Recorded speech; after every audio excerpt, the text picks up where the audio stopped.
بسم اللہ الرحمن الرحیم۔ ستمبر 11 کا دن تھا۔ قاہرہ کو پانی فراہم کرنے والی نہر ابو مناجہ کا بند ٹوٹنے کے قریب آ رہا تھا اور شہر کے باسی بڑی بے تابی سے اس لمحے کا انتظار کر رہے تھے جب دریائے نیل ٹھاٹھے مارتا پانی اس نہر میں داخل ہونا تھا۔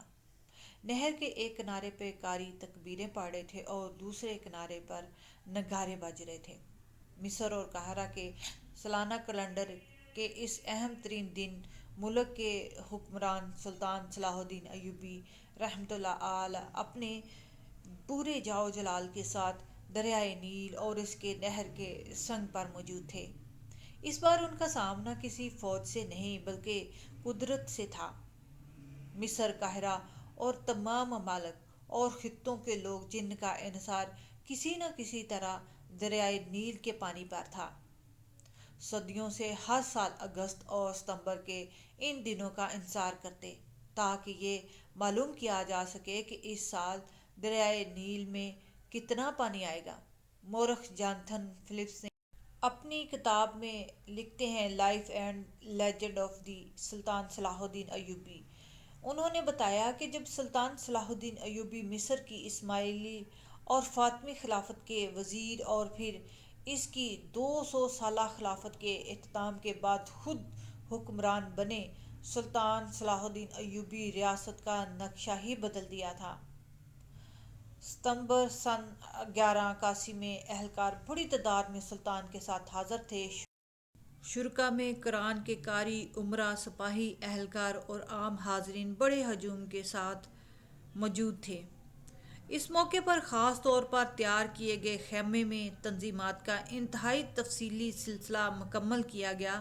فلپائن کہتے ہیں کہ اتنی اعلیٰ اور پرتعیش تقریب اور پھر ضیافتوں کا سلسلہ صلاح الدین ایوبی کے لیے غیر مانوس بات لگتی ہے، لیکن ہمیں یہ بات دھیان میں رکھنی چاہیے کہ وہ بڑے پیمانے کی تقریبات کو ناپسند نہیں کرتے تھے، جبکہ ان کے ایک کزن کے بیٹے کے ختنے کی تقریب سے ثابت ہوتا ہے کہ جس طرح انہوں نے 700 بھیڑیں ذبح کی، 80 کنتار مٹھائی تیار کی۔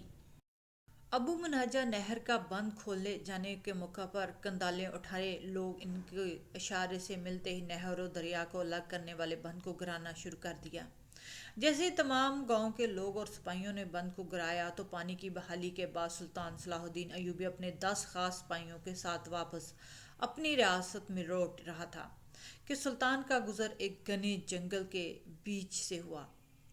سلطان صلاح الدین ایوبی رحمۃ اللہ علیہ تیز رفتاری کے ساتھ اپنے سپاہیوں کے ساتھ گھوڑے پر آ رہا تھا کہ اچانک سلطان کی نظر ایک غار پر پڑی اور اس کو دیکھ کر سلطان غصے سے لال ہو گیا۔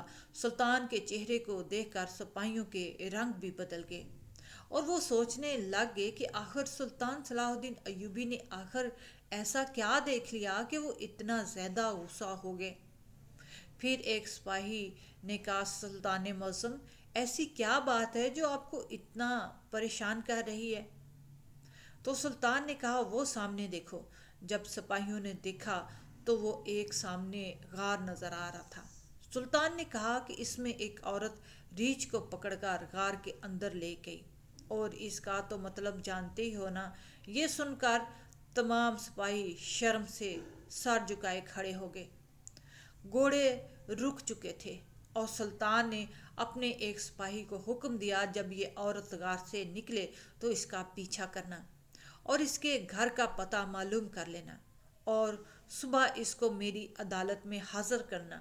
جب صبح ہوئی تو سلطان صلاح الدین ایوبی رحمۃ اللہ علیہ عدالت میں موجود تھا کہ سلطان کے حکم پر سپاہی اس عورت کو پکڑ کر سلطان صلاح الدین ایوبی کے سامنے حاضر ہوئے۔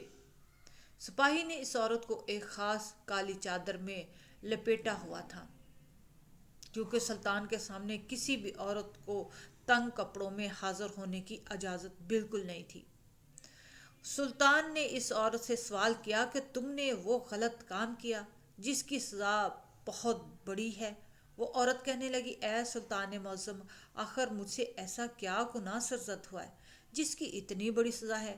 تو سلطان نے کہا کہ میں نے کچھ اپنی ان گناہگار آنکھوں سے دیکھ چکا ہوں۔ اب سچ سچ بتاؤ کہ کل غار میں ایک ریچھ کے ساتھ اندر کیا کرنے گئی تھی اور کیوں گئی تھی؟ وہ عورت شرم سے سر جھکائے کھڑی ہو گئی اور سلطان نے کہا، اس کا میں مطلب جان چکا ہوں، لیکن اب بتاؤ کہ اس کے پیچھے حقیقت کیا ہے؟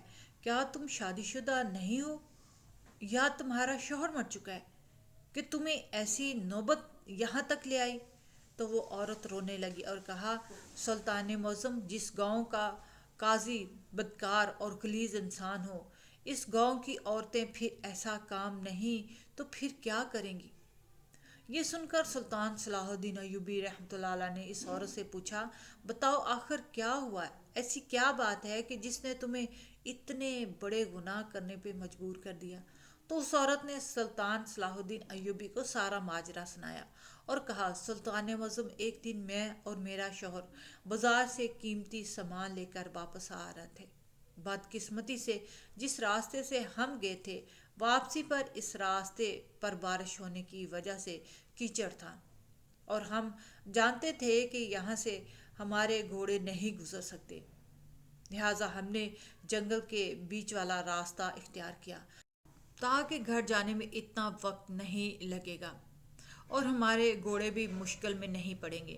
لیکن بدقسمتی سے جب ہم گھنے جنگل کے بیچ میں پہنچے تو چند ڈاکوؤں نے ہم پر حملہ کر دیا اور مذمت کرنے پر میرے شوہر کو مار مار کر اس کا انہوں نے برا حال کر دیا۔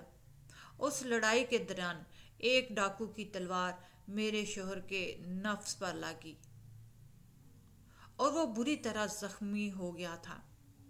کئی مہینوں سے اس کا علاج چل رہا ہے، لیکن وہ ابھی تک چلنے کے قابل بھی نہیں ہوا۔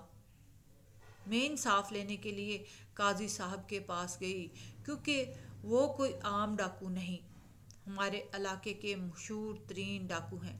انصاف لینے کے لیے اپنا مقدمہ لے کر گئی تو الٹا قاضی صاحب میرے جسم کو بھیڑیے کی طرح دیکھنے لگا تھا۔ مجھے معلوم ہو گیا تھا کہ اگر قاضی سے انصاف لینا ہے تو پہلے مجھے اس کی ہر وہ بات جائز اور ناجائز ماننی پڑے گی۔ یہ سن کر سلطان صلاح الدین ایوبی کی نظریں جھک گئیں۔ سلطان نے اسی وقت ایک سپاہی کو بھیجا اور کہا کہ اس عورت کے گھر جاؤ اور معلوم کرو کہ واقعی عورت سچ کہہ رہی ہے۔ سلطان کا سپاہی چند ہی لمحوں میں واپس پہنچ گیا۔ سلطان کو بتایا کہ اس عورت کی ایک ایک بات درست ہے، اس کے شوہر کی حالت بہت ہی بری ہو چکی ہے اور شاہی حکیم نے بھی اس کا معائنہ کیا کہ وہ اب نامرد ہو چکا ہے۔ یہ سن کر سلطان نے اپنے سپاہیوں کو حکم دیا کہ جاؤ اس گاؤں کے قاضی اور ان ڈاکوؤں کو گھسیٹتے ہوئے میرے پاس لے کر آؤ۔ چند گھنٹوں میں سلطان نے دیکھا کہ سپاہی، قاضی اور تینوں آدمی کو گھسیٹتے ہوئے لے کر آ رہے ہیں۔ پھر قاضی صاحب کو سلطان کے سامنے حاضر کیا گیا تو قاضی صاحب نے سلطان کے سامنے اپنے سارے گناہوں کا اقرار کر لیا۔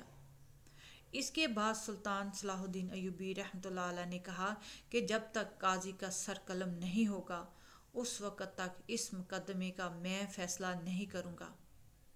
اس قاضی کا سر قلم کرنے کے بعد سلطان صلاح الدین ایوبی رحمۃ اللہ علیہ نے اس قاضی کے سر کو اپنی تلوار کی نوک پر بلند کرتے ہوئے کہا، اگر تمہیں زمین کے منصف سے انصاف نہیں ملا تو تم اوپر والے سے انصاف مانگتی یا تم مقدمہ لے کر میرے پاس آ سکتی تھی۔ کیا تجھے معلوم نہیں کہ سلطان صلاح الدین ایوبی کی عدالت سے، اللہ کے حکم سے آج تک کوئی بھی حاجت مند بغیر اپنی حاجت پوری کیے نہیں گیا؟ تو اس عورت نے کہا، سلطان صلاح الدین ایوبی، میں اکیلی تھی اور مجھ میں اتنی ہمت نہیں رہ چکی تھی کہ میں کسی کے پاس انصاف لینے کے لیے جاؤں، اور آپ جانتے ہیں کہ ایک نوجوان عورت بغیر شوہر کے کیسے رہ سکتی ہے، اور اس لیے میں یہ گناہ سرزد کرنے پہ مجبور ہوگی۔ لیکن اس میں مجھے یہ شرم نہیں کہ میں نے قاضی کا بستر گرم کرنے سے بہتر کہ ایک جانور کے ساتھ اپنی بدکاری مٹائی۔ قیامت کے دن میں اپنے اللہ کے سامنے کسی غیر مرد کے ساتھ ایسا کرنے کی وجہ سے نہیں پکڑی جاؤں گی۔ یہ سن کر سلطان صلاح الدین ایوبی رحمۃ اللہ علیہ نے اس کو کہا، یہ جرم بھی تو بہت بڑا ہے۔ جس نے تمہارے ساتھ زیادتی کی، ناانصافی کی، وہ اپنے انجام کو پہنچ گیا، لہٰذا تمہیں بھی اب اپنی سزا بھگتنی پڑے گی۔ اور کہتے ہیں کہ پھر سلطان صلاح الدین ایوبی نے شریعت کے مطابق اس عورت کو سزا دی، اور اس کے بعد سلطان صلاح الدین ایوبی نے حکم دیا کہ میری پوری سلطنت میں یہ پیغام پھیلا دو کہ کوئی بھی عورت کسی نامحرم مرد کے ساتھ یا کسی بھی جانور کے ساتھ ایسا کرتے پکڑی گئی تو وہ دونوں کو سرے عام سنسار کر دیا جائے گا۔